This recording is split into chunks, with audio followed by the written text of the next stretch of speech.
Good afternoon, everyone, and welcome to Live at 4 on this Tuesday. Susan Simon has returned. Hello. She's on vacation down south, but you also brought something else with you. Can you believe this? The day I got back, I went for a walk this weekend, and I slipped on a patch of ice, and I broke my arm. In two places. Yeah. Yeah. So here you are, but you're doing okay. So it's going to be a long 6 weeks. No, actually, I'm very thankful because it's my left arm. I'm right-handed. It could have been my leg or my hip or my head, you know, so all things considered, it could have been a lot worse. But I can't do anything. She can't get dressed. I'm putting stuff on her. We're putting the sling on. In fact, yeah, take a look at this. In the makeup room earlier this afternoon, it takes an army. Takes a village. I got my glam squad helping me out. I have to say, you and Eric have quite the skills. Are we going to? There we are.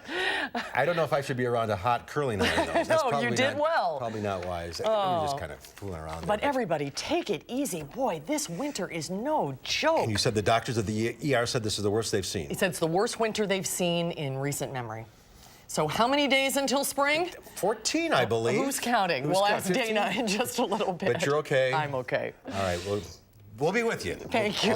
Thank you. Need anything, let us know. But let's get on with the program. Here's what's making news on this Tuesday. The district attorney says there will be no criminal charges against a Whitehorse middle school teacher. Jamie Perez is here with the latest developments in that story. The White House wants to slow down the alarming number of suicides by veterans. And it could be a dramatic breakthrough for finding a cure for those with HIV. It's a remarkable story. Let's take a look outside today.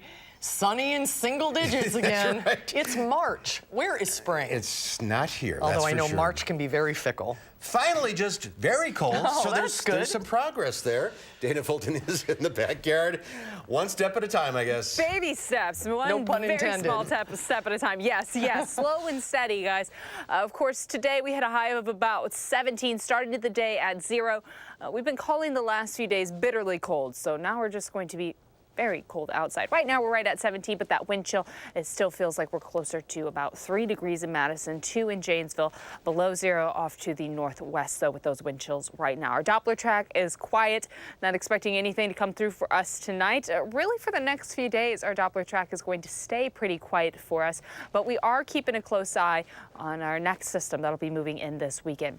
Temperatures, of course, falling overnight. We will start the day tomorrow close to 0. Our wind chills yet again dropping quite a bit, but those will also steadily be improving. By tomorrow afternoon, it will finally feel like we're quite a bit above 0, climbing into the middle teens. We'll talk about that in just a quick second. Right now, I want to take a look at what's going on our roads. Here's a look at the Beltline at Gammon Road. Now, usually near the Gammon Road exit, things aren't too backed up.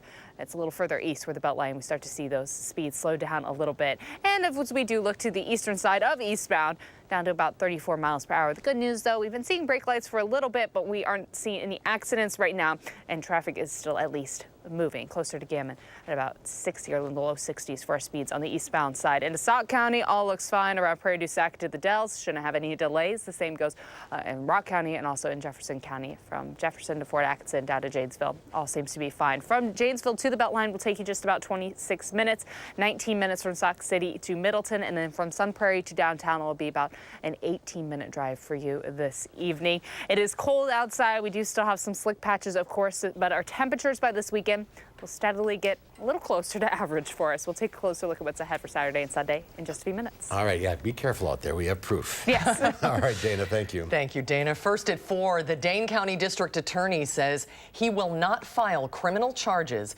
against the Whitehorse middle school teacher accused of ripping out the braids of an 11-year-old student. Jamie Perez joins us now with how this decision came to be. Jamie? All right, well, Madison police have released the criminal investigation report this afternoon. There are 80 pages in that report, and every single person interviewed by police has a slightly different account of what happened. But the bottom line is the district attorney felt no criminal act was made here. This all happened on February 13th.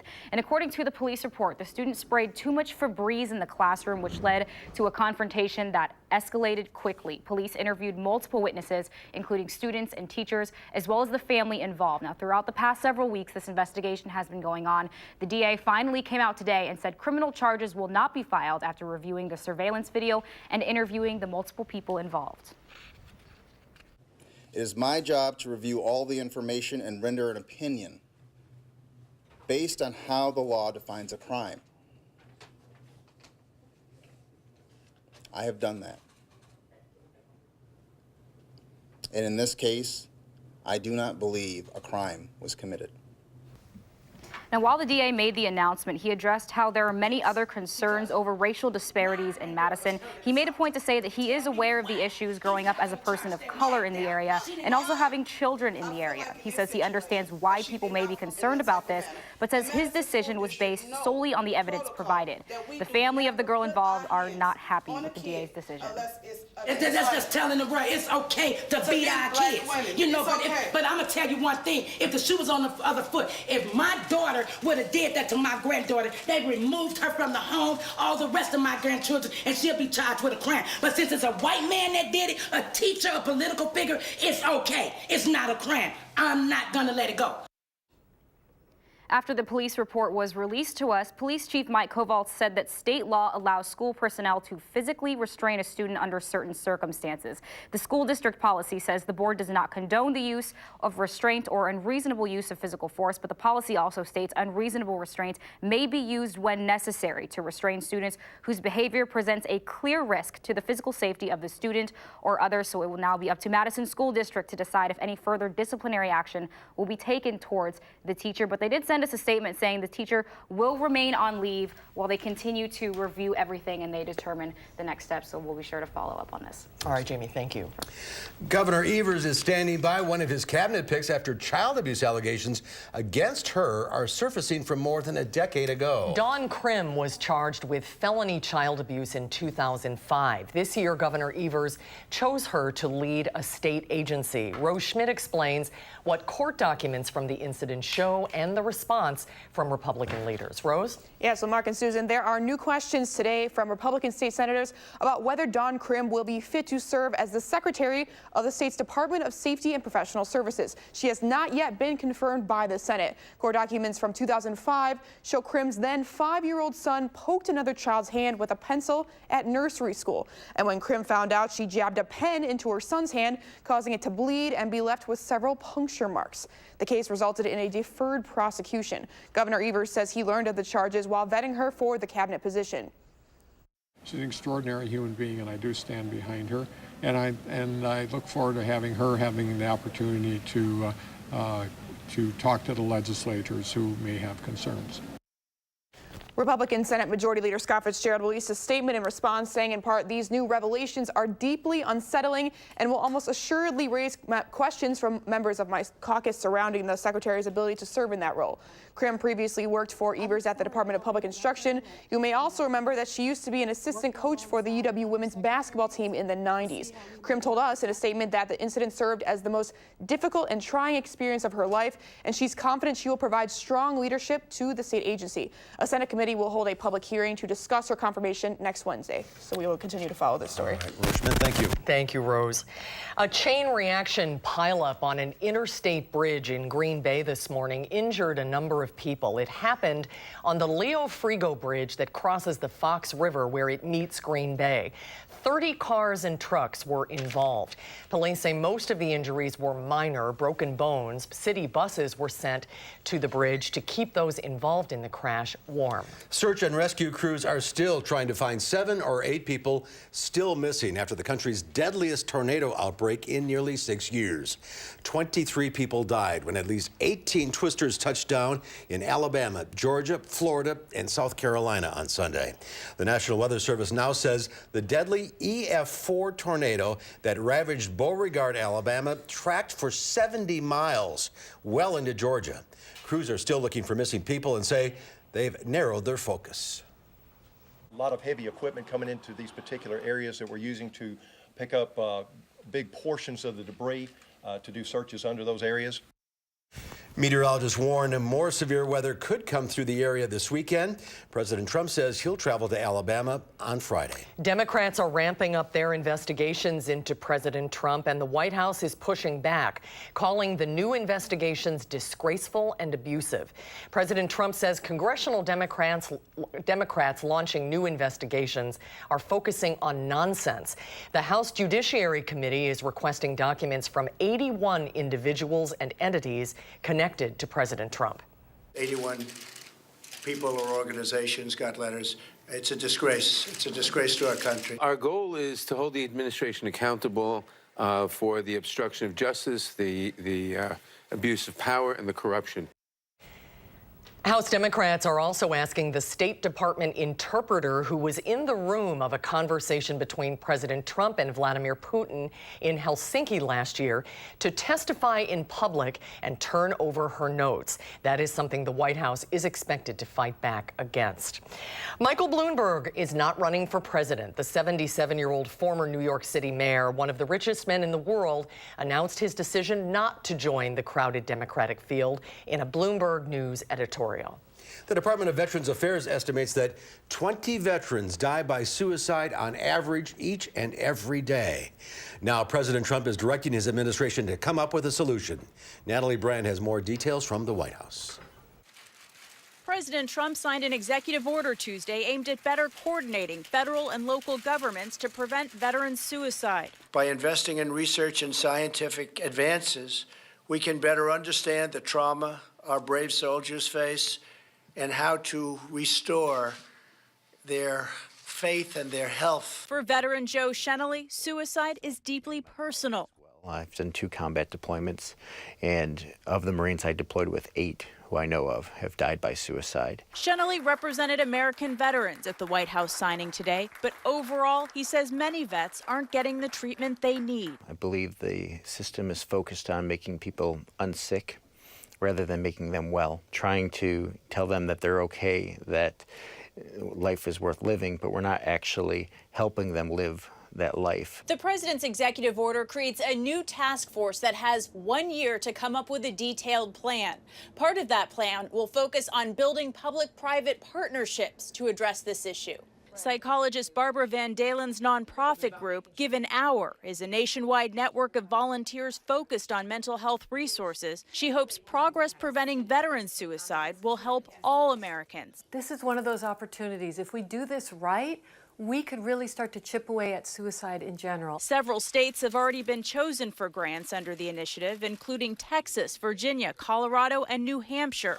On Capitol Hill, Natalie Brand for News 3 Now. And the president's initiative is called PREVENTS, which stands for President's Roadmap to Empower Veterans and End a National Tragedy of Suicide. He says he'll work with Congress to pass legislation to fund community-based grants. The Ohio teenager who made headlines when he got vaccinated at 18 against his mother's wishes shared his story today with lawmakers on Capitol Hill.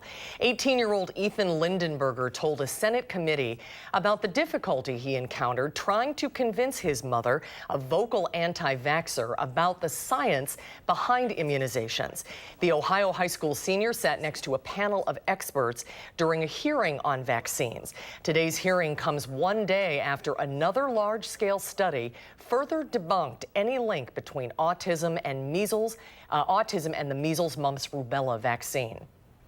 Ultimately, what I hope happens is that my testimony, my story, contributes to a conversation where information is important and where you get information is important, and that misinformation is easily spread and it's dangerous. I think a lot of people look at this as a straight black and white answer, and I don't feel like it is. Lindenberger gained attention, as we mentioned, last year when he got vaccinated without his mom's consent. Ethan and his mother, however, have both made it clear they love and respect one another, even when they disagree. Experts are calling it a breakthrough for HIV, the virus that causes AIDS. For only the second time in history, researchers believe they have cured an HIV-infected patient of the potentially deadly virus. The latest person, known as the London patient, had leukemia and received a stem cell transplant to treat the cancer. The donor cells had a protein known to resist HIV. Dr. Rowenda Johnston oversaw the team at AMFAR, that's the Foundation for AIDS Research. The only people who are going to be cured this way are people who have both HIV and cancer. And whatever the kind of cancer is, they need a stem cell transplant. I knew I was the only person cured of HIV at that point, and I didn't want to be the only person. Timothy Ray Brown is the Berlin patient, the first person cured of the virus after having 2 stem cell transplants. Dr. Anthony Fauci, who is in charge of the government's HIV research, cautions, quote, "This approach is risky, not feasible, and not scalable. And so while interesting, it really does not advance the field very much." But he points out that it may have relevance for gene editing in the future. It is pretty amazing. Still fascinating, It really absolutely. Well, still to come tonight at 4, the battle over plastic straws continues. And in Australia, they've reached the last straw. More cities around the world are looking to ban plastic straws. I'm Ian Lee, and I'll show you how environmentalists are cleaning them up down under. You're watching News 3 Now, live at 4.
Welcome back. It is being called an absolute miracle. 2 young girls were found safe after being lost in the dense woods of Northern California for 44 hours. Just 8 and 5 years old, Leah and Caroline Carrico were out exploring Friday afternoon when they say their curiosity got the best of them. Using a tree branch as cover, the sisters say they huddled on the ground, sharing a rain jacket to keep warm. Meanwhile, a massive search effort was being launched by the sheriff's office in California's Humboldt County. The sisters had been missing nearly 48 hours when they were found by rescuers yesterday afternoon. It was starting to drizzle, so I knew we had to find shelter fast. They did the right thing. I mean, they might have wandered off, but they stuck together and they pulled themselves through. They saved each other. The sisters had wilderness training, which their family credits with their survival. It is a miracle. Good girls. Well, reality TV star and makeup mogul Kylie Jenner is now the youngest self-made billionaire in the United States ever. According to Forbes magazine, the 21-year-old Jenner launched Kylie's Cosmetics in 2016, which the magazine said is now worth at least $900 million, of which she owns all of it. Forbes estimates her wealth at $1 billion. The young mom took the record from Facebook founder Mark Zuckerberg, who was 23 when he became a billionaire. Jenner's the half-sister of Kim, Khloe, and Kourtney Kardashian. Stocks pretty much just treaded water on Wall Street today. The Dow Industrials lost 13 points, closing at 25,806. The Nasdaq Composite Index fell a little over a point. The S&P 500 was off 3. Well, the battle against plastic straws continues to grow across the country. Now it's reaching new depths in Australia. Ian Lee takes us down under.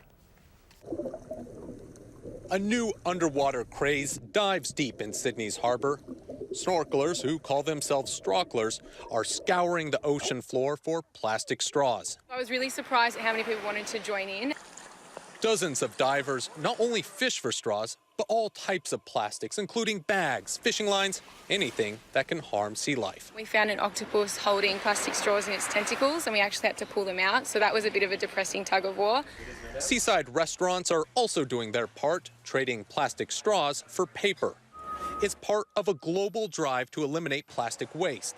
Last year, Seattle became the first U.S. city to ban plastic straws, and this year, California is the first state to restrict their use. Cities around the world, including London, are now considering banning straws like these from restaurants. Roughly 8 million tons of plastic enter oceans around the world every year. But on this day, there's a little less in Sydney with this treasure of trash. I found 23 today, which is not my record. My record is up in the 60s, but it was a pretty good hit. But it shows that you can make a difference by implementing change. The ultimate goal for environmentalists is to eliminate single-use plastic altogether, hoping that these divers will someday reach their final straw. Ian Lee, CBS News, London. Boy, it's a huge problem, Yeah, isn't it? last time we cruised in the Caribbean, all the places we stopped, they had bamboo straws. That's a good idea. Yeah. Very good idea. Experts say even if you're an avid recycler and you're really paying attention to this, more than 79% of plastic ends up in landfills. Yeah, you're right. We're Every killing little bit ourselves. counts. Yeah, it does. Well, still to come at 4, the party is in full swing in the Big Easy. Happy Fat Tuesday. They're celebrating in New Orleans today, and we'll join the party coming up after Dana's forecast.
Take a look at this. Heavy Colorado snowfall over the weekend led to a dangerous situation for drivers on Interstate 70. Several avalanches sent snow crashing out onto the highway near Copper Mountain.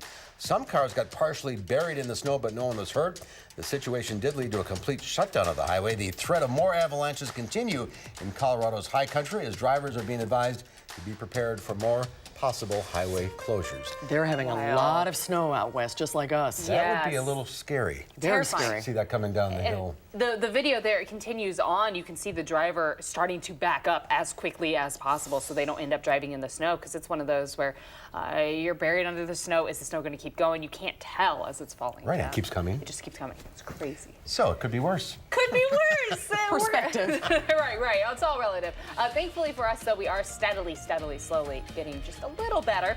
We'll be closer to average by this weekend. Take a look at your full forecast right after the break.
Another cold day for us again, feeling like we were back in January. At least we got some sunshine, though. Downtown doesn't look too bad right now. Now, our Doppler track also looking pretty quiet for us. We're not expecting any snowfall to come through overnight. Also should stay pretty quiet as we head into your Wednesday. The weekend, though, that's when our next opportunity for some significant precipitation is going to move in. We have a cold front just off to the north. As it drops south, there is the slight chance for some flurries as we head later on into Friday or Wednesday and Wednesday night. But overall, our high pressure off in the plains is keeping things still pretty quiet throughout the plains and cold into the northern Midwest. The good news, though, we are going to steadily start watching our temperatures rise a little bit over the next few days. Now, our wind chill for tomorrow morning, this is looking ahead to start off our Wednesday, still below zero for what it feels like outside. But later in the afternoon, notice our wind chill finally crosses that threshold. We'll get into the single digits. Dubuque, actually, it'll finally feel like we're a little closer to 10 degrees. Now, our actual temperatures, though, still staying pretty below average for the next few days. days, but steadily getting just a little better for us. Overnight will be partly cloudy. We're expecting our temps to fall close to 0 to start off the day on Wednesday, and then Wednesday afternoon, we'll see our temperatures climb closer to about 20 for our afternoon highs. Throughout southern Wisconsin, it'll be close to 20 plus or minus a degree or two. Lone Rock right at that 20-degree mark. Towards Janesville and Platteville, though, in the low 20s. By Thursday morning, we'll fall to about 4, so again, steadily improving. And then Thursday afternoon, we'll be in the mid to low 20s for our afternoon highs for us. Our wind also switching direction a little bit, part of the reason we're going to steadily warm up. I do want to look ahead to the weekend, though, because that's our next opportunity for some rain and snow and a little mix to come on in for us. So early on Saturday morning, we're cloudy, and we steadily watch some light showers enter the southern Wisconsin area for us. By Saturday afternoon, we may actually have some heavier rainfall at times, but overall just planning on showers for us throughout the day on Saturday because temperatures will be above freezing. Overnight, though, we start to fall to the upper 20s, and as we head into Sunday morning, we're expecting a little bit of a mix there for early Sunday. So we may deal with some slick roads early on Sunday, and a little bit of snow accumulation certainly possible for us later on Sunday as we watch that moisture continue on east and then steadily wrap up later on in the day. We're expecting a precip really later in the afternoon on Saturday, throughout the overnight, and through much of the day on Sunday. It's not going to taper off for us until we get late in the day on Sunday, and then finally drying heading into Monday and Tuesday. Because of these moisture events coming on through, we do have alert days in the forecast for both Saturday and Sunday. The concern, of course, on Saturday with that rain coming in, it may be heavy at times. We still have so many storm drains that may be blocked up with snow or ice at this point. So we could be dealing with some isolated flooding spots for us on Saturday. Heading into Sunday, that rain is going to be mixing with the snowfall, and then it won't land until later in the day on Sunday. So the concern could be the rain freezing as we head overnight into Monday morning, also even late in the day on Sunday, dealing with some icier spots for us. So driving conditions late Saturday and early Sunday, certainly not ideal. Overnight, our temperatures falling again to about 0, so we'll at least stay above 0 for us. We won't be dropping below it.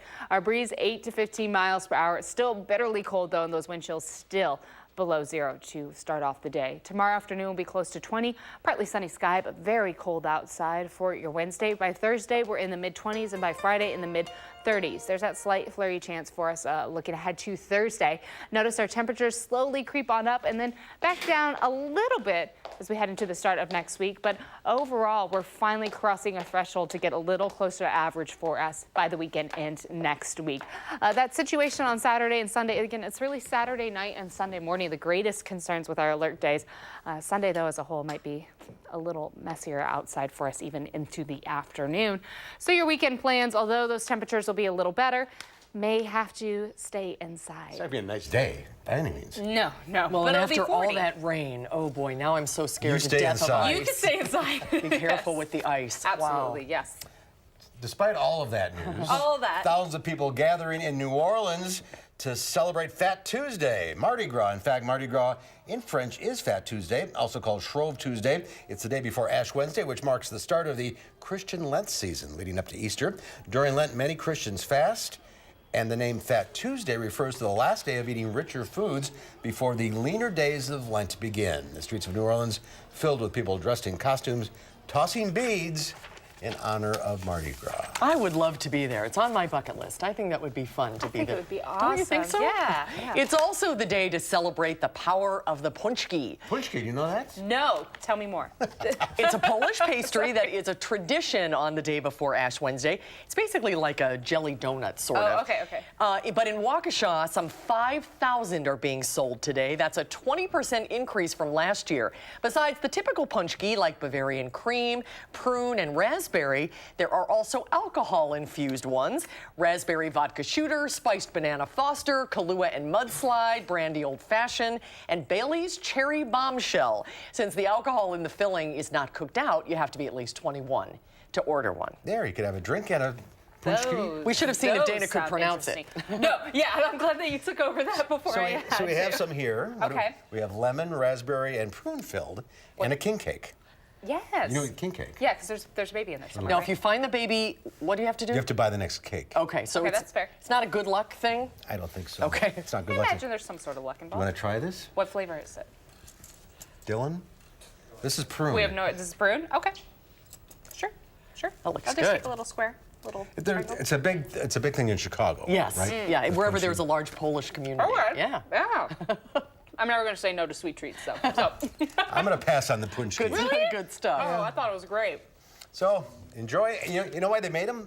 They had to use up all the sugar and lard before Lent began. That's how this tradition began. Oh, that's great. They had to get rid of it all. Interesting. I'm giving up walking for Lent. Yes. No more walking. No more exercising. We need to cut open the king cake, though. All right, we'll do that. All right, thanks, Dana. Still to come at 4. Are you in the market for a new phone? Are you suffering from sticker shock? When we come back, Consumer Reports has some tips on saving money when shopping for a new phone. That's when Live at 4 continues.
Here's a live look from our Platteville Skycam. Kind of wintry out there, isn't it?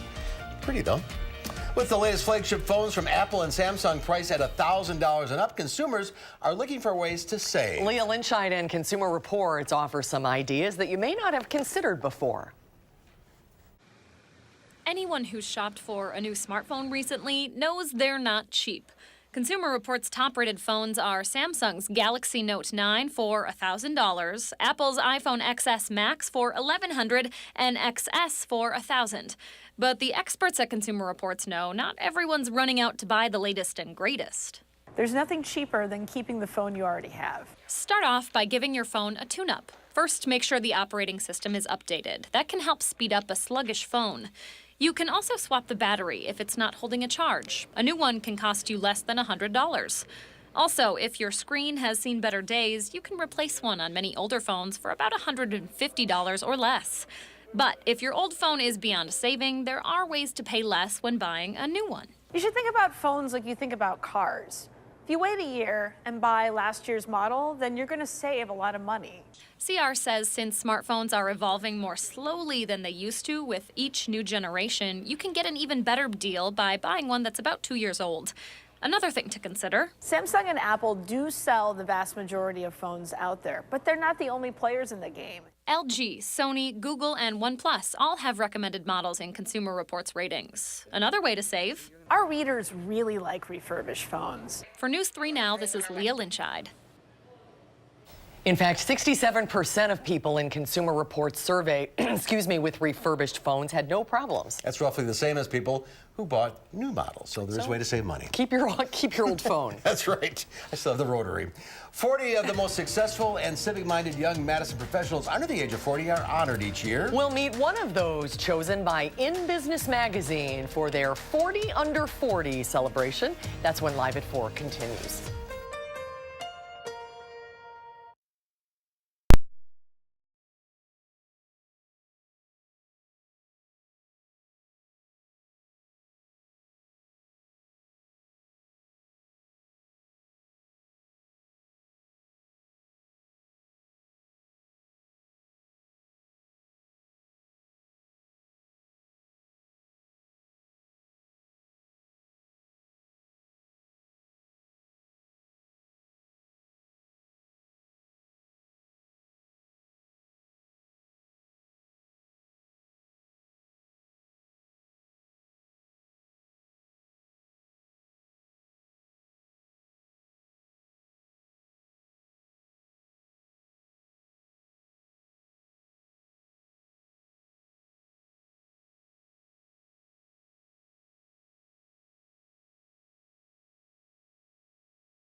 Looking at the Beltline near Gammon Road, things actually look okay, both east and westbound. However, of course, we get a little further eastbound on the Beltline and things start to slow down a little bit for us. We're seeing some delays, no accidents, just brake lights along the eastbound side of the Beltline. Those speeds reduce quite a bit, of course, the further you get along the road, down to about 30 miles per hour as you get closer to 90 and 39. Now, up to through the Dells, Camp Douglas, Lone Rock, Prairie du Sac, all looking okay right now for along 14 and along 90. Then as we take a look down towards Janesville, a few delays as you get closer to downtown, but no accidents, no major delays. From Janesville to the Beltline, it'll take you just about 27 minutes, 17 minutes from Sauk City to Middleton, and from Sun Prairie to downtown about 17 minutes as well. From Verona to the Beltline, about a 5-minute drive. Oregon to the Beltline, 8 minutes. And then Springfield to University Avenue, about 4 minutes. So everything looks pretty standard for this time of day. That's a quick look at your traffic. All right, Dana, thank you. This news surprised us in the newsroom today. The National Park Service says Golden Gate National Recreation Area is America's most popular national park. Golden Gate had more than 15 million visitors in 2018, making it the most popular. That's about 500,000 more than the Blue Ridge Parkway, which was the 2017 champ. In total, more than 318 million people visited National Park Service sites across the U.S. last year. You'd think it'd be like, you know, Yellowstone or Yosemite. Yeah, but that's such a beautiful shot, iconic shot.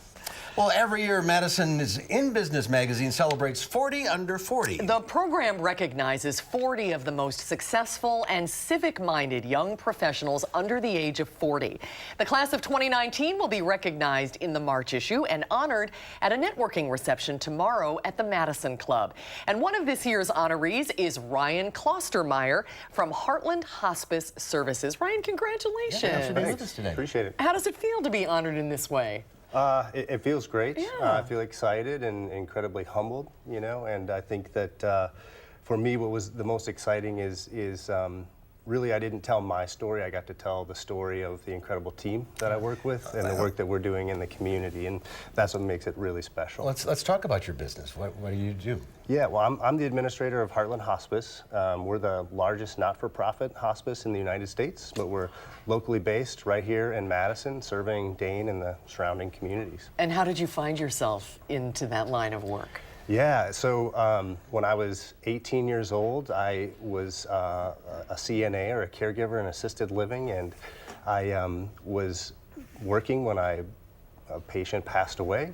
And that experience, though, was so moving and so gripping and so powerful because to be invited into the intimacy of someone's death is something you will never forget and often don't get to experience. And so that privilege just hooked me, and I've been working in hospice ever since. You became a nurse? Correct, yep. I've been a nurse since 2007. Do you still work in patient care, or are you more administrative now? Every once in a while, I will try to get out and see patients, but primarily I work in an administrative role at this point. So how do you become one of the 40 under 40? Does someone have to nominate you, or how does it work? Yeah, it's a nomination process, and then you essentially fill out an application, and that's where I got to tell, you know, the story of the great work that the team is doing at Heartland. Oh, that's wonderful. It's a great honor. You have sort of a fascinating personal story as well. Tell us a little bit about the children that you foster, children with special needs. Sure, yeah. My wife and I started fostering in 2015. My wife is also a nurse. And when she was doing that, she was doing pediatric home care, and she realized a lot of the children that she was seeing were foster children, actually. And through talking to those foster parents, realized that there's an incredible need for foster parents. So there's far more children in need of foster homes than there is homes available to them. And being that we're both nurses, not only did we decide we had the desire to foster, but that we could take children into our home that had advanced medical needs so that they could have stability and love, which is what every child needs. That's incredible. There are angels among us, boy, I'll tell you. And you plan, hopefully, to adopt them. Correct, yes. Hopefully this year, fingers crossed, that we'll be able to adopt them.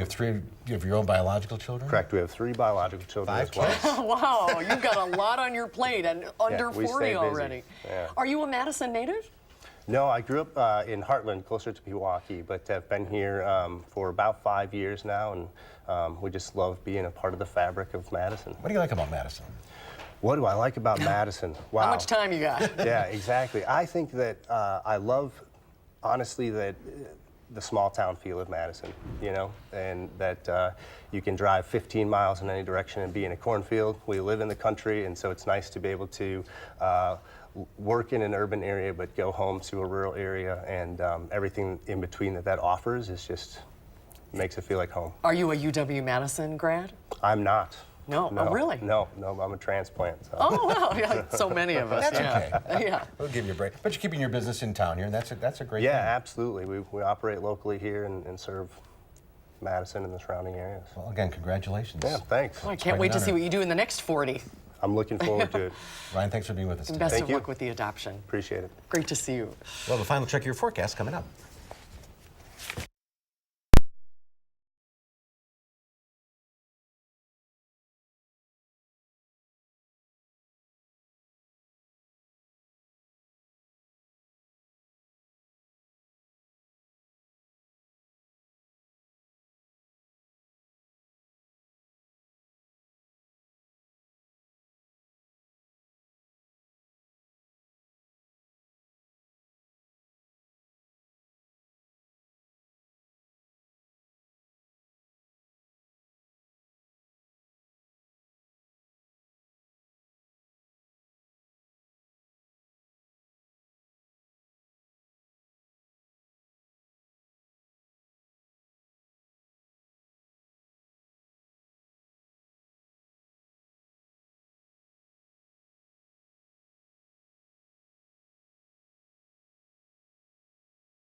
Dana's back now. Slowly but surely, we're getting there. Yes. What is it, 15 days of spring?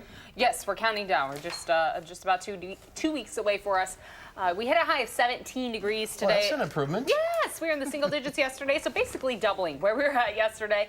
We are going to jump again tomorrow. We're still below average, though, of course.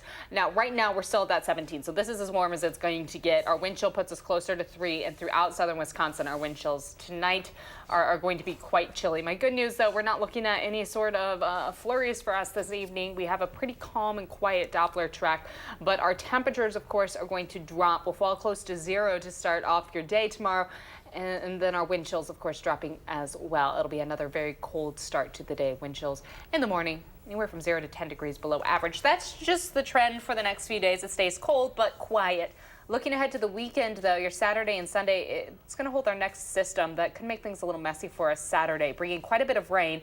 And unfortunately, all of our ice and snow isn't going to have any time to melt and clear out before the rain comes through. So we could be dealing with some isolated flooding spots. And then by Sunday, the potential for all of that to refreeze again as our temps will drop. Oh, we've gone through this before. Yes, and it never ends well, fun. No, it doesn't. So just be careful.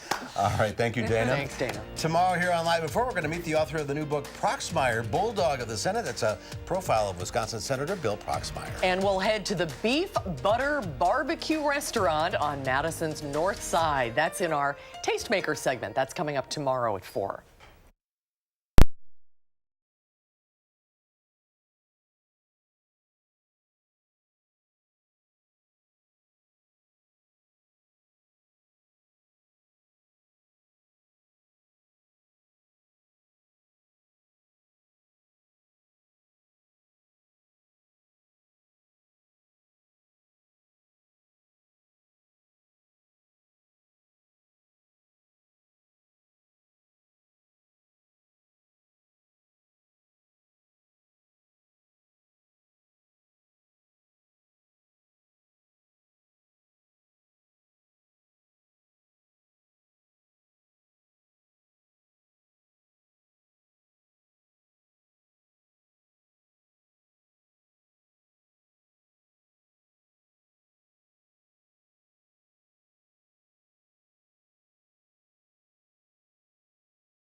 In today's Final Touch, a son destroys his dad in an epic battle rap. And the results captured on video have taken over the internet.